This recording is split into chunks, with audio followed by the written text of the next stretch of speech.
오늘 우리에게 주시는 하나님의 말씀은 요한복음 7장 25절에서 36절 말씀입니다. 예루살렘 사람들 가운데서 몇 사람이 말하였다. 그들이 죽이려고 하는 이가 바로 이 사람이 아닙니까? 보십시오. 그가 드러내놓고 말하는데도 사람들이 그에게 아무 말도 못합니다. 지도자들은 정말로 이 사람을 그리스도로 알고 있는 것입니까? 우리는 이 사람이 어디에서 왔는지를 알고 있습니다. 그러나 그리스도가 오실 때에는 어디에서 오셨는지 아는 사람이 없을 것입니다. 예수께서 성전에서 가르치실 때에 큰 소리로 말씀하셨다. 너희는 나를 알고 또 내가 어디에서 왔는지를 알고 있다.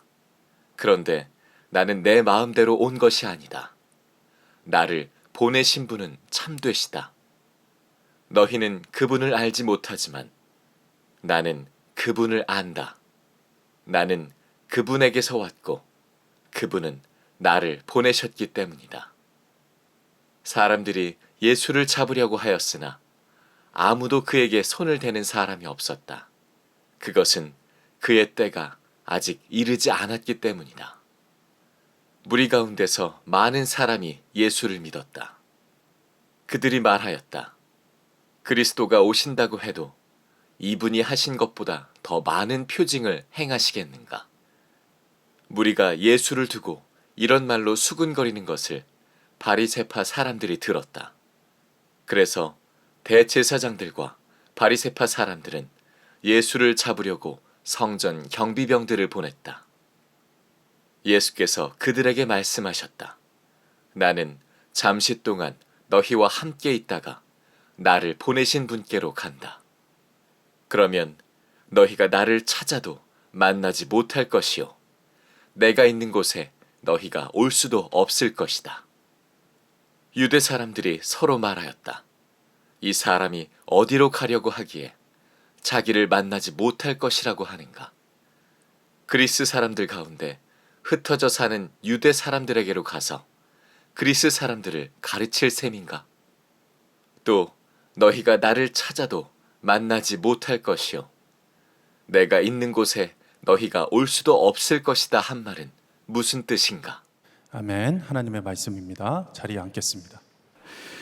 제가 미국에서 살 때에 종종 타주에 방문을 하면 외국인 분들에게 이런 질문을 받곤 했습니다. 어디에서 왔냐는 겁니다. 그래서 저는 캔자스시티에서 왔습니다라고 대답했는데요. 그게 질문의 핵심이 아니었습니다. 어디서 왔냐는 것은 제가 어느 인종이냐, 너의 나라는 어디냐, 너가 정말 어디서 왔느냐 이거를 물어본 겁니다. 처음에는 중국 사람이냐, 일본 사람이냐 아니라고, 한국에서 왔냐, 맞다. 그러면 또 물어봐요. 북한이냐, 남한이냐. 그럼 제가 북한에서 왔다. 내 김씨인데 혹시 김정은 아냐? 그러면 막 깜짝 놀랍니다. 농담으로 그런 얘기를 했었습니다. 오늘 본문에 어디에서라는 나라가 이런 표현이 굉장히 많이 나오는데요. 이 질문은 단지 그냥 어디에서 왔냐라는 질문이 아니라 사실은 우리의 정체성에 대한 질문이죠. 우리가 어디에 속해 있느냐, 우리가 누군가에게 속해 있느냐, 그거를 묻는 질문입니다.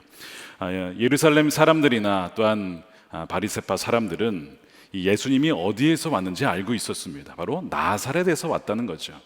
그래서 27절에 이렇게 얘기를 합니다. 우리는 이 사람이 어디에서 왔는지를 알고 있습니다. 그러나 그리스도가 오실 때는 어디에서 오셨는지 아는 사람이 없을 것입니다. 예수님이 출신이 나사렛이라는 것을 사람들이 많이 알고 있었어요. 이들의 주장에 의하면 참된 메시아와 그리스도는 오실 때 어디 출신인지 모른다는 겁니다. 갑자기 등장한다는 거예요. 예를 들면 말라기서 3장 1절에 너희가 오랫동안 기다린 주 메시아가 문득 자기의 궁궐에 이를 것이다.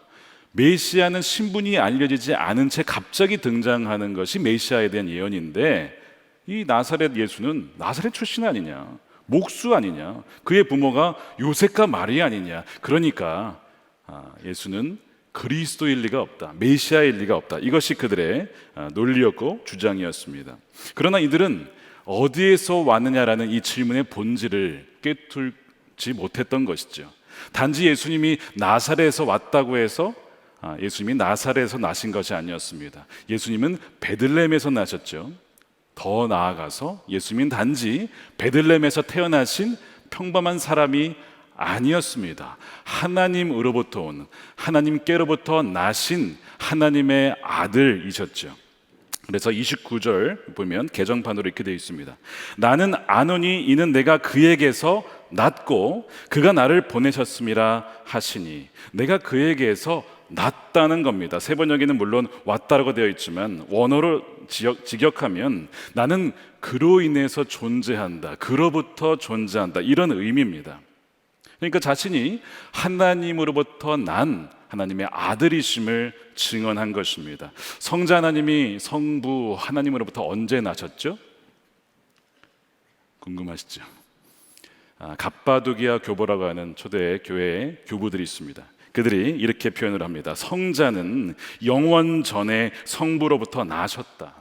그러니까 시간이 존재하기 이전에, 훨씬 그 전에 성부로부터 나신 분이라는 거예요. 그래서 우리가 늘 사도신경 1부 때나 2부 때 고백을 하는데요, 사도신경 외에 니케아 신경이라고 하는 325년에 고백된 신경이 있습니다. 거기에는 분명하게 이렇게 기록이 되어 있어요.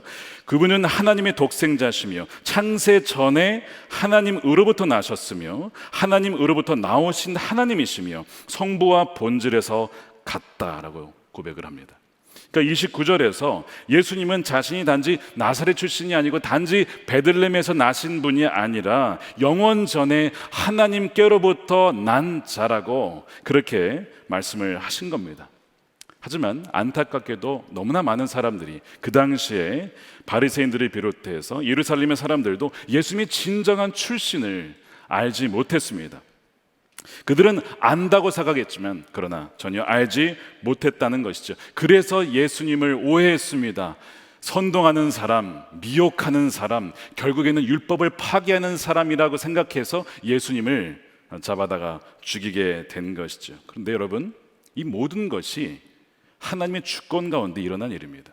심지어 이 예루살렘인 사람들 또한 바리새파 사람들이 예수님을 알아보지 못한 것조차도 하나님의 주권 가운데 일어난 일입니다.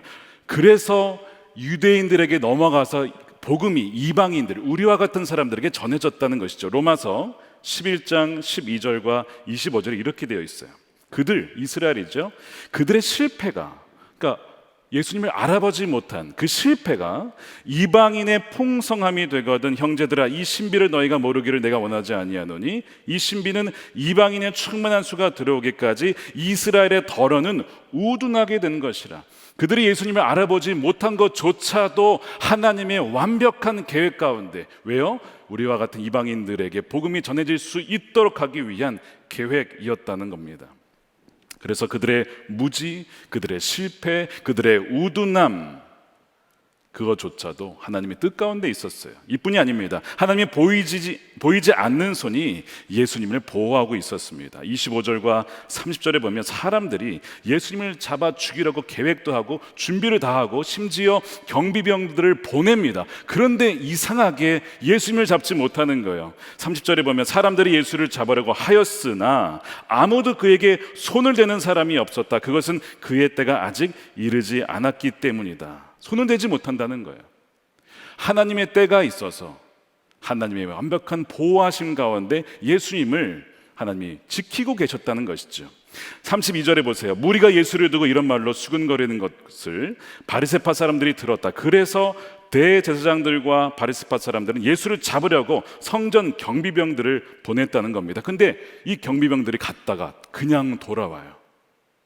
그러면서 뭐라고 하시는지 아십니까? 뒤에 나와요. 자기들이 보기에 이런 말을 하는 사람은 우리가 본 적이 없습니다. 우리가 잡아서 죽여야 될 사람 같지 않다는 거예요. 그래서 갔다가 그냥 돌아와요. 이상하지 않습니까? 사람들은 죽이려고 하는데 이상하게 예수님을 손도 대지 못하는, 예수님이 성전에서 막 크게 외치는데도 사람들이 말리지도 못하는, 뭔가 보이지 아니하는 위험과 범접할 수 없는 무엇인가가 있다는 것을 사람들이 느낀 겁니다. 뭐냐면 하나님의 보호하심이에요. 하나님께로부터 난 자에게 주시는 하나님의 보호하심의 은혜가 있다는 겁니다. 물론 때가 되면 결국 예수님은 잡히시고 십자가에 달려 죽게 되십니다. 본문에 보면 보내는 자가 두 종류의 보내는 자가 나와요. 하나는 하나님이 예수님을 이 땅에 보내셨다라고 되어 있어요. 또 다른 하나는 대제사장과 바리새인들이 경비병들을 보냅니다. 두 명의 이 보내는 자가 있는데 둘 다 목적은 동일합니다. 예수님을 죽이려고 보내는 거예요. 하나님은 우리를 살리시려고 예수님을 보내시는 것이고, 그렇죠? 그래서 살리시려고 예수님을 보내서 죽이시는 것이고, 이 대제사장들은 그냥 예수님을 죽이려고 보내는 겁니다. 그 말은 무슨 얘기냐면 예수님은 안 잡히려고 피해 다니다가 어쩔 수 없이 그냥 발각에 대해서 붙잡혀서 억울하게 죽은 것이 아니라는 거예요. 하나님의 때에 맞춰서 완벽한 그분의 계획 가운데 우리를 살리시기 위해서 죽으신 것이라는 거죠. 그래서 그 모든 여정과 순간순간을 하나님이 보호해 주셨다는 것입니다. 뭐냐면 하나님의 주권이 있다는 거예요. 하나님의 주권이 있다. 모든 것이 완벽하게 그분의 뜻 가운데 일어나는 하나님의 보호하심이 있다는 것입니다. 여러분, 그렇다면 우리는 어떻습니까? 여러분들의 삶 가운데 하나님의 주권과 하나님의 보호하시는 은혜를 여러분 경험하십니까? 하나님께로부터 난 자라는 이 표현이 이미 요한복음 3장에 니고데모를 다룰 때 나왔습니다. 거기에서는 이렇게 나왔어요. 위로부터 태어난 자, 거듭난 자, 다시 말해서 하나님께로부터 난 자. 그러니까 하나님께로부터 난 자라는 이 표현은 이 사도 요한이 아주 좋아하는 표현입니다. 요한 일서에도요 아주 자주 등장합니다. 누가 하나님께로부터 난 자냐? 예수가 그리스도이심을, 예수님이 그리스도이심을 믿고 고백하는 자가 하나님께로부터 난 자다라고 하면서 그들에게 주어지는 약속이 무엇인가? 요한일서 5장 18절에 이렇게 나와 있습니다. 함께 읽어보겠습니다. 시작. 하나님께로부터 난 자는 다 범죄하지 아니하는 줄을 우리가 아노라. 하나님께로부터 나신 자가 그를 지키심에 악한 자가 그를 만지지도 못하느니라. 여기에 보면 하나님께로부터 난 자가 또한 두 종류가 나옵니다. 첫 번째는 바로 거듭난 신자를 말하죠. 성령에 의해서, 말씀에 의해서 거듭난 하나님께로 난 자를, 하나님께로부터 나신 자, 두 번째는 예수님이죠. 그분이 지키신다는 거예요. 악한 자가 만지지 못하도록 지키신다는 겁니다. 우리가 죄에 빠져서, 죄에 넘어져서 완전히 사탄에 끌려가지 않도록 지키시는 분이 하나님께로부터 나신 자, 바로 주님이시고 바로 하나님이시라는 거죠. 그러면 이 말씀에 의하면 저는 죄를 짓는데 그러면 저는 하나님께로부터 난 자가 아니라는 뜻일까요? 뭐 그럴 수도 있습니다. 그러나 여러분, 하나님께로부터 난 자도요, 우리가 육신을 입고 있기 때문에 유혹도 받고 심지어 죄를 짓습니다. 그런데 차이점이 있어요. 우리에게는 죄를 안 지을 수 있는 능력도 있습니다. 성령께서 임하여 주셔서 죄를 짓지 않도록 지켜주시고 결국에는 죄를 극복하고 이길 수 있는 능력을 주신다는 것이죠. 여러분, 죄를 짓다 보면 이런 생각이 들어요. 여러분, 비유를 한번 들어보면 축구 경기를 하는데 골을 5골 먹었습니다. 여러분, 진 겁니까? 경기가 끝나지 전까지는 몰라요. 그것만 보면 진 것 같아요. 그런데 6골 넣으면 이기는 겁니다. 5골 먹긴 했지만 6골 넣으면 이기는 거예요. 이게 무슨 얘기냐면 신자에게도 하나님께로부터 난 자에게도 죄를 짓고 하는 그런 연약함이 있지만, 그러나 정말 그 안에 생명이 있으면 결국에는 죄에 계속 머물러 있을 수 없다는 것이죠. 회개하면서 죄를 극복하고 결국에는 이기는 자가 된다는 것이 하나님께로부터 난 자의 특징이라는 것이죠. 바로 주님이 그 자를 그렇게 지키시고 이끌어 가신다는 겁니다. 한번 생각해 보십시오. 또한 우리가 죄를 짓는 것만 생각하지만 만일 하나님이 우리를 보호해 주시지 않으면요, 우리가 죄를 짓는 게 더한 죄, 더 끔찍한 죄, 더 자주, 더 빈번하게, 더 은밀하게, 더 공연하게 죄를 짓지 않겠습니까? 그런데 우리를 하여금 그렇게 더 나아가지 않도록 뭔가를 지켜주는 그 무엇이 내 자신일까요? 하나님의 은혜라는 겁니다. 이 나라가, 세계를 보시면 전쟁이 벌어집니다. 하나님이 안 계신가 봐. 전 세계에 악이 퍼져나가지 않도록 무엇인가 보이지 않는 손이 있다는 거예요. 그것이 없으면요, 전 세계는 다 아마 전쟁으로 가득 찰 겁니다. 하나님의 보호하시는 어떤 은혜가 있다는 거예요. 그것이 있기 때문에 우리가 이 정도로 그치는 것이고, 더 나아가서 결국에는 죄를 이기게 된다는 것이죠. 우리가 이런 하나님의 그 보호하시는 은혜를 잘 알아차리지 못하며 삽니다. 18세기 영국의 존 웨슬리가 속회나 밴드를 이렇게 순회하면서 방문하면 꼭 이런 질문을 던졌어요. 하나님께서 어떻게 여러분들의 계획을 가능하게 하셨고, 혹은 가로막으셨음을 어떻게 하셨습니까? 이런 질문을 해요. 가능케 한 것도 하나님의 은혜지만 가로막으신 것도 하나님의 은혜인데, 그것을 어떻게 해석하고 받아들이셨냐, 그것을 어떻게 알아차리셨냐는 거예요. 그런 질문을 통해서 신자들로 하여금 우리 삶 가운데 나도 모르게 나를 보호하시고 지켜주시는 그 은혜를 깨달아야 된다는 것이죠. 신자가 누리는 특별한 행복이 무엇인가?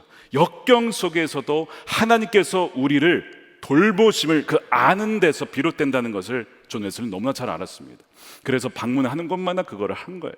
우리가 지금 속회를 모이고, 또한 우리가 일기를 쓰면서 뭘 느끼냐면, 나누다 보니까 하나님이 어떤 내 삶에 어떤 것을 막아주시기도 하신 것이 은혜구나, 나를 지켜주시라고 하신 것이구나 하는 것을 깨닫게 돼요. 나눌 때, 작성을 할 때, 일기를 쓸 때 비로소 알게 됩니다. 그러니까 그런 것들 굉장히 좋은 훈련이에요. 어떤 훈련이냐면 우리 삶에 역사하시는, 보호하시는 그 은혜를 깨닫는 훈련인 것입니다.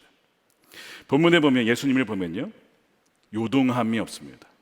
사람들이 막 잡으려고 하고 막 비방을 해도 흔들림이 없습니다. 담대하십니다. 경비병들을 보고도 당황하지 않고 오히려 그들에게 하나님의 나라가 있음을 증언하시죠. 어떻게 이럴 수 있을까? 어떻게요? 하나님이 지켜주심을 믿고, 하나님의 주권 가운데 있음을 믿고, 하나님께로부터 난 자에게 주어지는 보호하심을 믿으니까. 이것이 예수님만 그런 것이 아니라 예수님 안에 있는 이들에게도 동일한 그 은혜가 있는 것이죠. 얼마 전에 교회사랑 기도회를 마쳤죠.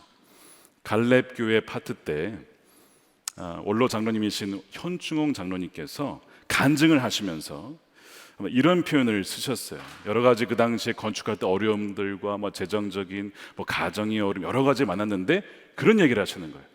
그게 뭐 대수입니까? 그게 뭐 대수입니까? 그러면서 그 다음 표현이요, 주님이 주관해 주시니까. 저는 그 이후로요 계속 그런 표현 씁니다. 어려움이 있으면 그게 뭐 대수입니까? 너무 마음이 꽂혀가지고 누가 뭐 하면 그게 뭐 대수입니까? 주님이 주관해 주시는데. 우리도 한번 그런 유행어를 이렇게 썼으면 좋겠어요.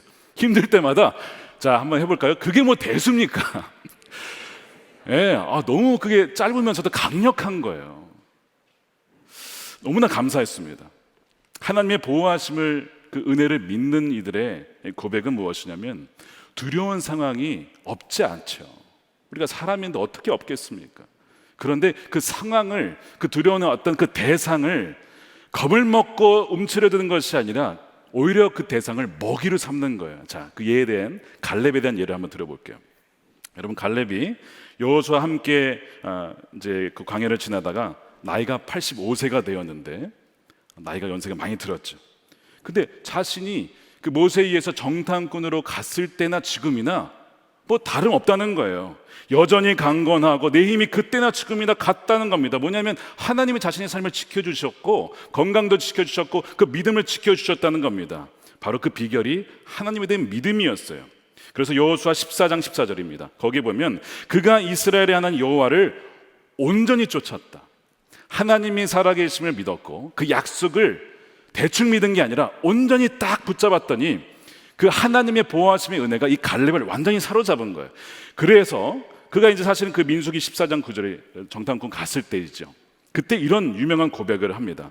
그 땅 백성을 두려워하지 말아라. 그들은 우리의 먹이라. 그들의 보호자는 그들에게서 떠났고 여호와는 우리와 함께 하시니라. 그 땅에 누가 있었냐면 아낙자손이라고 하는 거인 족속이 살았어요. 사람들이 그들에 비하면 우리는 메뚜기다, 우리는 못 들어간다 거기에 그랬는데, 갈렙이 뭐라고 했냐면 갈렙 쪽 아낙자손, 거인자손, 그 다음에 뭐예요? 그게 뭐 대수입니까? 이렇게 얘기한 거죠. 그게 뭐 대수입니까? 그들의 보호자는 떠났고 우리의 보호자 되시는 하나님이 계신데 그게 뭐 대수냐고. 그러면서 나중에는 이제 믿음의 고백을 하고요.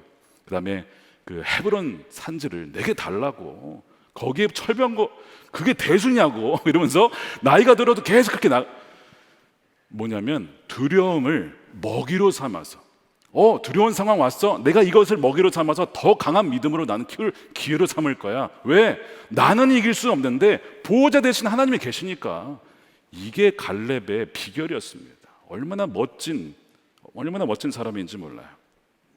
이 차이가 어디서 발생하냐면 나와 함께 하시는, 그리고 나를 보호하시는 하나님을 믿느냐 안 믿냐에 따라서 두려움에서 겁을 먹든지, 아니면 그 두려움을 대상을 먹이로 삼아서 더 굳건한 믿음으로 나아가서 결국 땅을 차지하든지, 거기서 갈라지게 되는 것입니다. 여러분들을 죽이려고 달려드는 경비병들이나 혹은 안악자손과 같은 그 대상은 무엇입니까?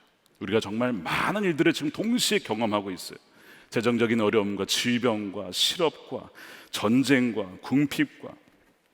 그런데 두려움을 묵상할 것이 아니라 오히려 하나님을 보호하시는 하나님을 우리가 바라보고, 오히려 그 두려움의 대상을 먹이로 삼을 때 하나님은 그 어려움도 이기게 하실 줄로 믿습니다. 그러나 하나님의 보호하심이 있지만 그렇다고 아무런 어려움이 없는 것은 아닙니다. 종종 우리는 시련이 없어야 하나님이 나를 지켜주신 것이다, 보호해 주신 것이다, 이렇게 생각하는 경향이 있어요. 물론 그것도 보호하심이 될 수 있습니다. 그러나 이 세상은요, 잠시 이 세상 신이 통치를 하고 있습니다. 깨어진 세상입니다. 알곡만 있는 것이 아니에요. 가라지가 있다는 거예요. 아니 어떻게 주인이 관리하는 밭에 가라지가 있냐 이거예요. 예수님이 뭐라고 하셨죠? 원수가 그리했다. 우리가 그런 세상을 살고 있기 때문에 하나님께로부터 난 자라 할지라도 세상 살면서 여러 가지 어려움들을 우리는 경험하게 되고 시련을 겪게 됩니다. 하지만 우리의 시련 중에도 하나님의 보호하심의 은혜가 있습니다. 고린도전서 10장 13절이죠. 하나님은 신실하십니다. 여러분이 감당할 수 있는 능력 이상으로 시련을 겪는 것을 하나님은 허락하지 않으십니다. 하나님께서는 시련과 함께 그것을 벗어날 길도 마련해 주셔서 여러분이 그 시련을 견디어낼 수 있게 해 주십니다. 이것이 요한복음 7장에 나와 있는 내용이에요. 하나님의 아들이시자 하나님 그 자신이신, 그 본체이신 예수님이 이 땅에 오셨어요. 근데 31절에 보니까 꽤 많은 사람들이 믿는 사람들이 있었어요. 하지만 예수님을 조롱하고 핍박하고 죽이려는 사람들이 있었습니다. 12절에 보면은 그는 무리를 미혹하는 자다. 20절에는 귀신이 들렸다. 저를 죽여야 된다. 여러분, 예수님도 그런 어려움을 겪으셨습니다. 하물며 우리겠습니까? 하지만 예수님이 비방과 조롱을 당하셨다는 것이 하나님께로부터 오는 그 보호하심의 은혜가 사라졌다는 뜻이 결코 아닙니다. 여러분, 비방이라는 것이 참 괴로운 일인데 그것조차도 하나님의 은혜 안에 있으면 하나님의 보호하시는 어떤 계기가 된다는 거 여러분 믿으십니까? 잘 이해가 되지 않죠? 잠언 말씀에 이런 말씀이 있습니다. 27장 21절에 도가니는 은을, 화덕은 금을 단련하듯이 칭찬은 사람됨을 달아볼 수 있다. 개역 개정판에는 칭찬으로 사람을 단련시킨다라고 되어 있습니다. 무슨 얘기냐면 금을 화덕에 넣으면 금 안에 불순물이 나옵니다. 아, 불순물이 있구나. 그래서 이제 단련을 하게 되죠. 사람을 단련시키는 하나의 방법은 뭐냐면 칭찬을 해보면 안다는 거예요. 칭찬을 하면 내 안에 교만이 있는지 없는지가 드러납니다. 겸손한 사람은요, 칭찬하면 제가 한 것이 아닙니다. 근데 교만하면요, 칭찬하면 좀 더 이렇게 제가 원래 그런 사람입니다. 이렇게 교만이 드러나요. 칭찬 받았을 때. 다른 사람을 칭찬을 하면 뭐가 드러날까요? 우리 안에는 시기가 드러납니다. 왜 저 사람을 저렇게 칭찬하지? 시기심. 그러니까 칭찬으로 우리 안에 있는 불순물이 있는지 없는지를 안다는 거죠. 이것이 칭찬으로 사람을 단련한다는 의미입니다. 그래서 칭찬은 고래도 춤을 추게 하지만 칭찬을 잘못 다루면 사람을 교만케 할 수 있다는 거죠. 그 잘 다뤄야 되는 거예요. 반면에 칭찬의 반대, 이 비방은요, 굉장히 괴로운 일이죠. 하지만 비방이 오히려 겸손의 도구가 될 수도 있습니다. 제가 군대에 있을 때 군정 목사님께서 하셨던 말이 이게 있어요. 목자가 아무리 잘해도 돌을 던지는 양이 있고 아무리 못해도 따르는 양이 있다. 무슨 말이냐면 내가 잘해서 칭찬받는 것도 아니고 내가 못해서 비방을 받는 것도 아니니까 교만하지도 말고 지나치게 낙심하거나 좌절하지도 말아라. 이런 말씀이었어요.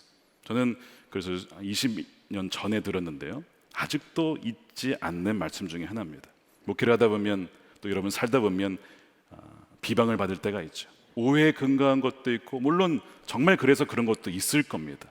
하지만 많은 부분들이 참 그 오해에서 비롯된 것들이 많이 있어요. 지난주에도 어떤 분이 교회에 대한 어떤 리더십에 대한 비방을 올리신 걸 봤습니다. 읽어보니까요, 완전한 오해에서 비롯된 이걸 좀 풀어드리고 싶은데 어떡하지? 그런 마음이 들었어요. 그걸 보면서 참 어떤 그 위치에 있다는 것은 이 쉬운 일은 아닙니다. 비방을 받을 수밖에 없는 그 위치에 있다는 거죠. 심령을 상하기도 합니다. 그러나 기도하는 거예요. 주님, 주님이 다 아시지 않습니까? 주님이 다 아시지 않습니까? 그러면서 동시에 그 비방을 허락하신 그 하나님의 상황을 기억하면서 하나님, 혹시 제 안에 무엇인가 주님 앞에 바르지 못한 부분이 있습니까? 불순물이 있는 건 아닙니까? 교만함이 있는 건 아닙니까? 라고 구하며 나아갈 때 비방조차도 교만으로 나아가지 않도록 지켜주시는, 보호해주시는 하나님의 은혜가 될 수도 있다는 거예요. 여기에 대한 성경적인 예가 바로 다윗입니다. 다윗이 아들 압살롬에 의해서 쫓겨나게 되죠. 반란을 일으켰어요. 그래서 황급하게 궁전을 떠나서 도망을 가게 됩니다. 근데 그때에 이 시므이라고 하는 사울의 친족입니다. 그가 다윗을 따라오면서 다윗에게 돌을 던져요. 그러면서 사울의 족속의 피를 하나님이 너에게 돌렸다 막 이러면서 비난을 하는 겁니다. 그래서 압살롬이 왕이 될 것이라는 거예요. 그의 비방과 저주는 모두 오해에서 비롯된 것입니다. 물론 그 사건 자체는 다윗이 바세바의 범죄, 우리아를 죽인 것 때문에 하나님이 그의 죄를 용서하기는 하셨지만 거기에 대한 대가를 치르게 하신 거였습니다. 주위에 있던 장군들이 저 시므이를 죽일까요? 했더니 다윗이 말리고요, 가만 놔둬라, 하나님이 그렇게 하시는 것이니까 놔두라는 거예요. 그러면서 이런 얘기를 합니다. 하나님이 나의 원통함을 감찰하실 것이니 오히려 그 저주로 인해서 하나님께서 내게 선으로 갚아주실 것이다. 만약에 그 저주가 합당하다면 나에게 올 것이지만 합당하지 않다면 하나님의 선으로 갚아주실 것이다. 이것이 사무엘하 16장 12절이에요 비방해 주는 은혜입니다.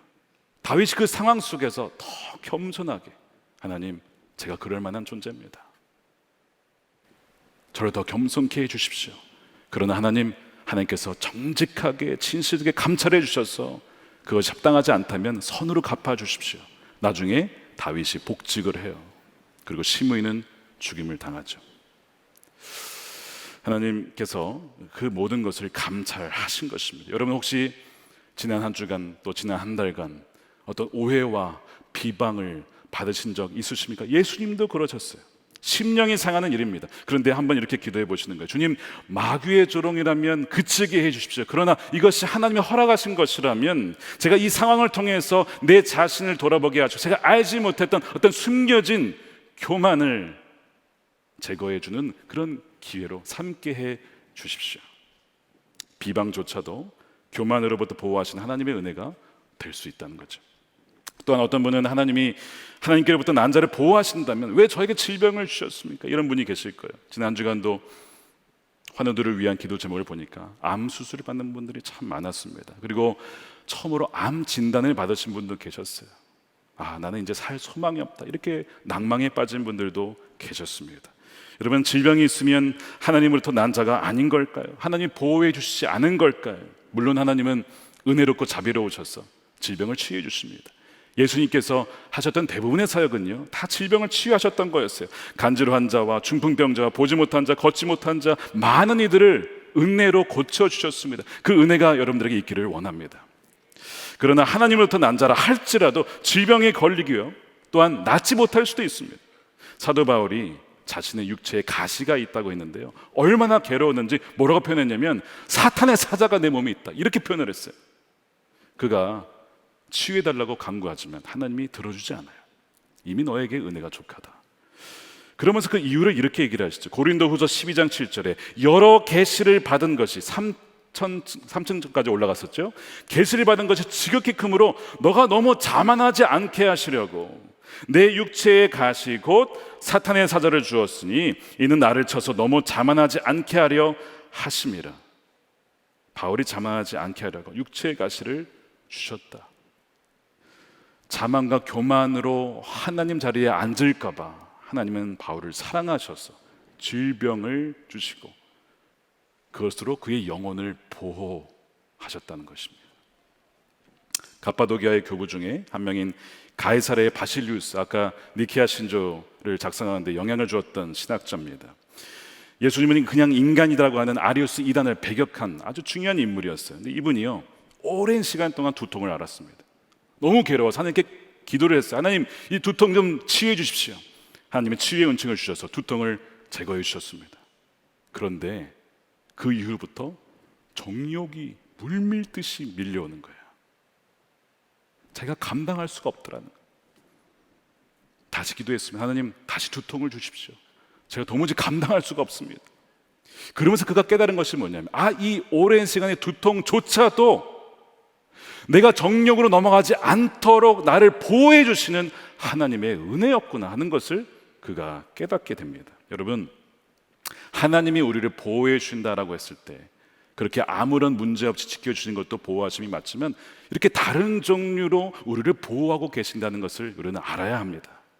하나님 보호하시면 시련도 없고 비방도 없고 질병도 없을 것 같은데 그렇지가 않아요. 그런데 그 가운데 또한 은혜가 있습니다. 이 사람들이 예수님을 건드릴 수가 없었어요. 그러나 때가 되면 그들에게 붙잡히시고 죽게 되십니다. 그리고 주님은 자신의 죽음을 가리켜서 내가 나를 보내신 분께로 간다라고 표현하셨죠. 33절입니다. 예수께서 그들에게 말씀하셨다. 나는 잠시 동안 너희와 함께 있다가 나를 보내신 분께로 간다. 내가 있는 곳에 너희가 올 수도 없을 것이다. 내가 있는 곳은 바로 하나님이 계신 곳, 하나님 나라가 있다는 것을 말씀을 하세요.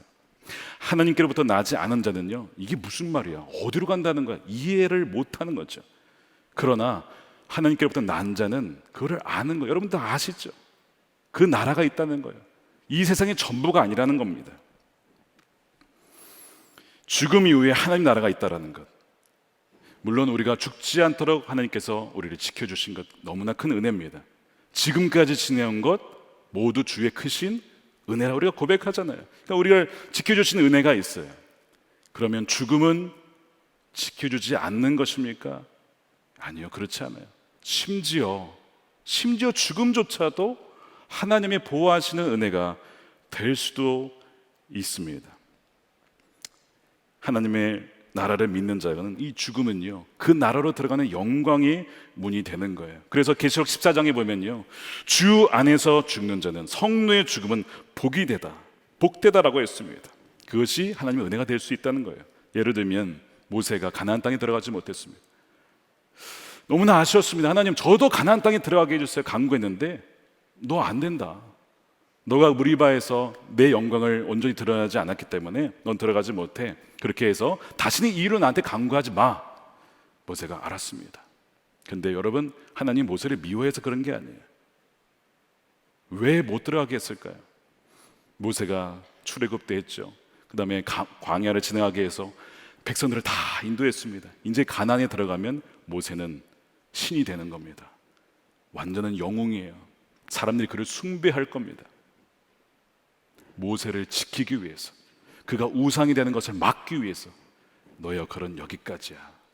그래서 모세를 아직도 강건했는데 데려가시는 겁니다. 어디로요? 하나님의 나라로. 정말 참된 하나님 나라, 가나안 정도가 아니라 참된 하나님 나라로 모세를 데려가시는 거죠. 뭐를 통해서요? 죽음을 통해서. 그러니까 죽음도 보호하시는 은혜가 될 수 있다는 것이죠. 이사야 57장 1절에 의인들은 악한 자들 앞에서 불리어 가도다. 하나님의 의인들을 지키시고 보호하시기 위해서 악한 자들 사이에서 건져내셔서 죽음을 통해서 그 나라로 데려가시는 것도, 그 죽음도 하나님의 은혜가 될 수 있다는 겁니다. 혹시 지난주에 새롭게 하소서에 나온 우리 이소연 집사님 간증 들으신 적 있으십니까? 아마 많이 들으셨으라 생각하는데 못 들으신 분 계시면 한번 꼭 들어보시기 바랍니다. 작년 추수감사주일 때 우리 짧게 간증을 하셨는데 다 하지 못한 이야기를 거기에 해 주셨어요. 그 첫째 아들 학준이가 작년 10월에 장기 기증을 하고 5명의 생명을 살리고 하나님 나라로 갔습니다. 저는 그 간증을 보는 내내 눈물을 감출 수가 없었습니다. 이소연 집사님, 이학규 집사님, 지난 17년 세월 동안 그 아들을 말도 못하고 움직일 수도 없는 그 뇌전증으로 인하여서 정말 고통스러워하는 그 아들을 먹이고 입히고 씻기고 하느라 얼마나 많은 수고가 있었을까. 교회에 오는 것 자체가 철로 역정이 너무 힘드니까 이거를 17년간 하신 거예요. 학준이가 주님의 부름을 받기 2달 전부터 눈물을 그렇게 흘렸답니다. 밥을 먹이면 다 흘리니까 이것도 닦아줘야 되고 눈물도 닦아줘. 얘가 자꾸 왜 눈물을 흘리지? 응급실에 실려가는 그날에도요, 그날 저녁에도 눈물을 참 많이 흘리더래요. 그래서 이상하다, 얘가 왜 이렇게 눈물을 흘릴까? 평소에 아들을 위해서 이렇게 기도했답니다. 비록 학준이가 말은 못하지만 저의 영어로 주님을 알고 영어로 주님을 찬양하게 해주십시오. 학준이가 알았던 거예요. 내가 이제 이별을 하고 하나님 나라로 갈 때가 됐다는 것을 학준이는 알았어요. 근데 이거를 표현할 방법이 없으니까 눈물로 표현한 거죠. 그 어머님이 이 해석이 안 돼서 호스피스 하신 분에게 물어봤답니다. 학준이가 왜 이렇게 눈물을 흘렸을까요? 그 얘기를 하시는 거예요. 분명히 학준이는 엄마 고마워, 이렇게 힘든 나를 지난 17년간 버리지 않고 이렇게 날 키워주신 거 고마워요. 아마 그거를 눈물로 표현을 하고 이제는 가야 되니까 이별을 눈물로 표현한 것이라고. 엄마도 아들을 잘 몰랐던 거죠. 이소연 집사님이 학준이에게 고맙다라고 거기서 고백을 합니다. 뭐가 고맙냐?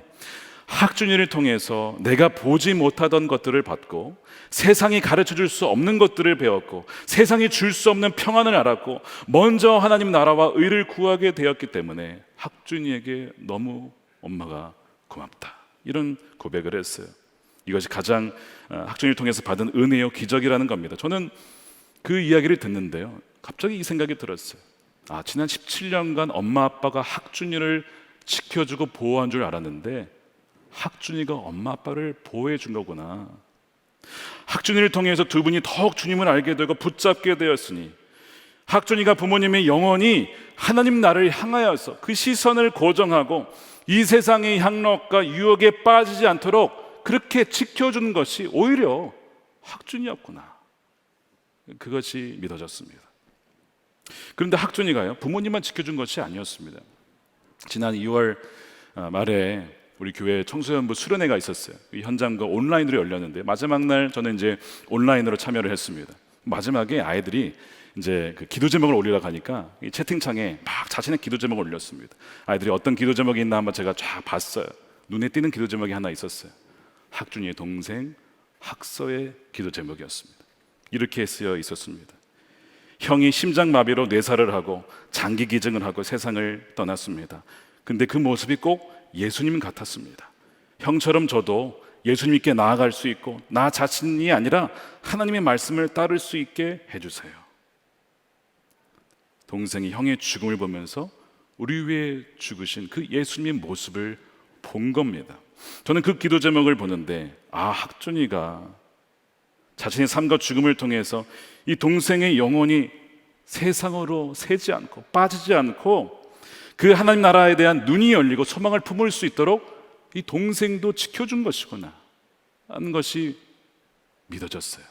이 기도 제목 주님이 반드시 응답하실 것이다. 이 가정에 하나님이 이 학준이를 17년 동안 있게 하시고 때가 되어서 이사야 57장 말씀대로 그를 하나님이 계신 것으로 불러가셨음이 분명히 믿어집니다. 물론 가족들에게는 사랑하는 아들이요 사랑하는 형, 오빠를 잃는 것이, 잠시 잃는 건 너무나 아프겠지만 여러분, 하나님 나라가 있으니까 죽음은 하나님 나라로 가는 영광의 문이요 은혜요 복이 될 수 있는 것입니다. 사랑하는 성도 여러분, 하나님께로 난 자에게 무엇이 있다고요? 보호하심의 은혜가 있습니다. 저는 여러분들에게 이 말씀을 전하면서 여러분들 지금 삶의 어떠한 형편의 어려움들이 밀려오든지 하나님의 주권 가운데 있음을 믿고 하나님 나라가 있음을 믿고 그 가운데서 또 우리를 보호하시는 은혜, 우리가 생각하지 못한 방식으로 역사하시는 그분의 은혜가 있음을 믿고 나아갈 때 여러분 어떠한 시련도 이겨낼 수 있습니다. 주님은 여러분들 결코 포기할 생각이 없으십니다. 하나님은 여러분의 오른손으로 붙잡으셔서 여러분들이 끝까지 그 나라로 갈 수 있도록 분명히 인도해 주실 것입니다. 그 믿음으로 우리의 믿음을 지켜나갈 수 있고 또 하나는 그 보호하심의 은혜를 믿고 나갈 수 있는 저와 여러분들의 삶이 되시기를 주님의 이름으로 축원합니다. 우리 기도하겠습니다. 이렇게 기도했으면 좋겠습니다.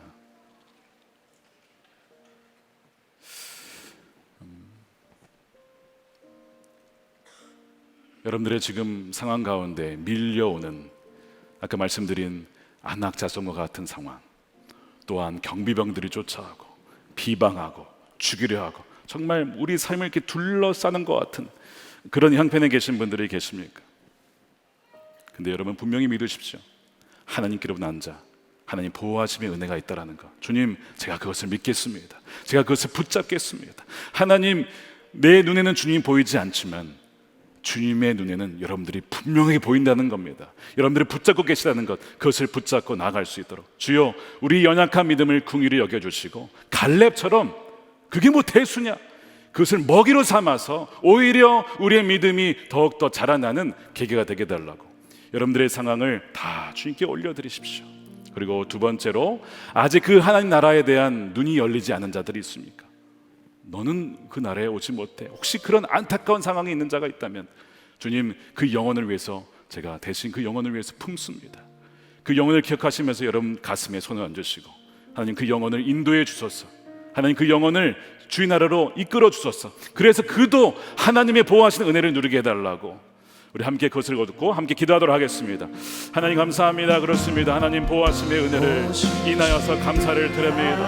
아버지 하나님, 우리가 너무나 아둔하여서 하나님이 이미 우리와 함께 계심에도 불구하고 알지 못할 때가 얼마나 많은지 모릅니다. 주여 우리 눈을 뜨게 하여 주시고 그 나를 향한 소망으로 채워주시고 하나님의 보호하시는 은혜, 그래서 악한 자가 만지지도 못하는 그 은혜를 주여 우리에게 허락하여 주시옵소서. 갈렙처럼 온전히 아버지 믿고 나아가는 자들이 되게 하여 주시옵소서. 하나님 감사하며 하나님 우리 영혼을 새롭게 하여 주시고 우리 연약한 믿음을 강건하고 굳건한 믿음으로 하나님 세워주시옵소서. 하나님 주여 이 모든 상황 속에 하나님의 주권적인 은혜가 있음을 믿고 고백하며 그래서 하나님 충만함을 누릴 수 있도록 아버지 이겨나갈 수 있도록 우리 모든 성도들 가운데 주님 함께하여 주시옵소서. 하나님, 정말 비방과 조롱과 또한 경비병들이 쫓아오는 것 같은 삶의 여러 가지 위협과 어려움 중에 있는 우리 성도들이 있습니까? 하나님, 하나님께로부터 난 자 악한 것이 만지지 못하도록 지키신다고 하였사오니 하나님 우리 성도들의 삶을 보호하여 주시고 아버지 인도하여 주시기를 바라고 원합니다.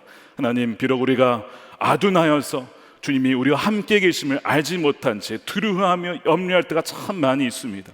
그러나 갈렙의 고백대로 그들은 우리의 먹이라, 그들의 보호자는 떠났고 우리의 보호자 되신 하나님이 나와 함께 계시니 우리가 무엇을 두려워하겠느냐라고 하는 그 고백으로 승리할 수 있는 우리 모든 삶이 되게 하여 주시옵소서. 때로는 질병으로 인하여서 고통당한 자가 있습니까? 치유의 은혜를 허락해 주시되 그리 아니하실지라도 그 과정을 통하여서 우리를 더욱더 겸손케 하여 주시고 더욱더 하나님 주님의 승렬한 자로 우리를 빚으시고 정결케 하시는 그 하나님 은혜의 과정으로 우리를 삼아 주시옵시고 오직 하나님이 우리의 삶을 주관하고 계심을 믿고 담대히 하루하루 믿음의 발걸음으로 하나님 나라를 향하여서 진군해 나갈 수 있는 우리 모든 성도들의 삶이 되게 하여 주시옵소서.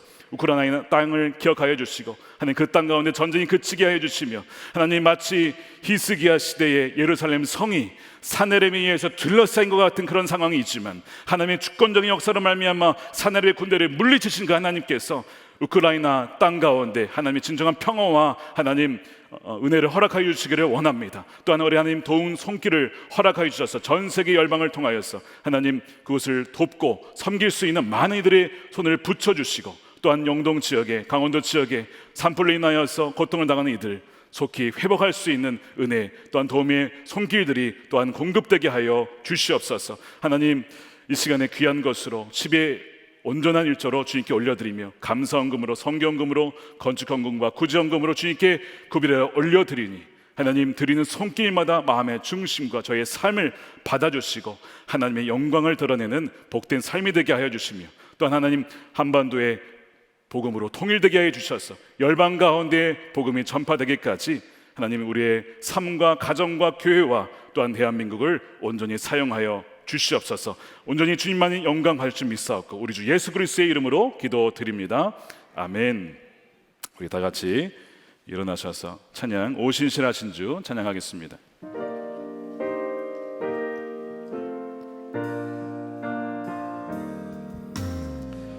하나님 한 번도 나를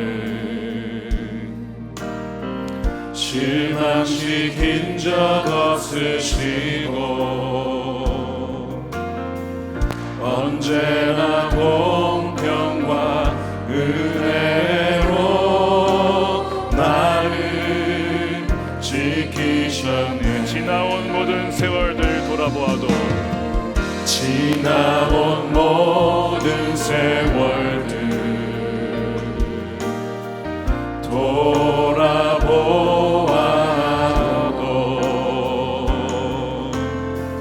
그 어느 것 하나 주의 손길 안 미친 것 전혀. 두 손 들고 고백합니다. 오 신실하신 주, 오 신실하신 주, 오 신실하신 주, 내 너를 떠나지도 않으리라, 내 너를 떠나지도 않으리라, 내 너를 버리지도 않으리라 약속하셨던 주님, 그 약속을 지키사 이후로도 영원토록 나를 지키시리라 확신하네. 신실하신 주, 오 신실하신 주, 오 신실하신 주, 내 너를 떠나지도 버리지도, 내 너를 떠나지도 않으리라, 내 너를 버리지도 않으리라 약속하셨던 주님, 그 약속을 지키사, 그 약속을 지키사 이후로도 영원토록, 이후로도 영원토록 나를 지키시리라 확신하네.